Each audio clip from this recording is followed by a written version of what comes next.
బయట కూడా ఇది ఆనవాయితీగా జరుగుతుంది. సైబీరియన్ క్రేన్స్ అంటేనే ఇక్కడి గ్రామస్తుల్లో ఒక ఆత్మీయ అనుబంధం కూడా ఏర్పడింది. ఆ కొంగలు వస్తే ఖచ్చితంగా శుభసూచకంగా భావిస్తామని గ్రామస్తులు కూడా చెప్తున్నారు. సమృద్ధిగా వర్షాలు, పంట కూడా అత్యధికంగా ఉత్పత్తి అవుతుందని చెప్పి ఇక్కడ ఉన్నటువంటి గ్రామస్తులు చెప్తున్నారు. ప్రస్తుతం సైబీరియన్ క్రేన్స్ మీకు చూపించే ప్రయత్నం చేస్తున్నాను. ఇక్కడ ఈ గ్రామస్తులంతా కూడా ప్రేమగా ఎర్రకాళ్ళ కొంగలని కూడా వీటిని పిలుచుకుంటూ ఉంటారు.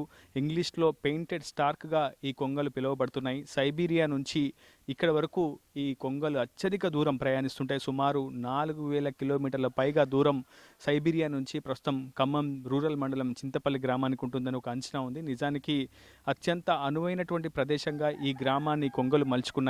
సరిగ్గా ప్రతి ఏటా జనవరిలో ఈ కొంగలు సైబీరియా నుంచి వచ్చి ఆ తర్వాత జూన్లో మళ్ళీ సంతానోత్పత్తి చేసుకున్న తర్వాత మళ్ళీ ఇక్కడి నుంచి తిరుగు ప్రయాణం అవుతాయని చెప్పి గ్రామస్తులు కూడా చెబుతున్నటువంటి సిచ్యువేషన్. ఏదేమైనప్పటికీ ప్రస్తుతం కొంత కొంగల సంఖ్య కూడా తగ్గినప్పటికీ మళ్ళీ 4 ఏళ్ల తర్వాత కొంగల జాడ కనిపించడంతో గ్రామస్తులకు కూడా ఆనందం వ్యక్తం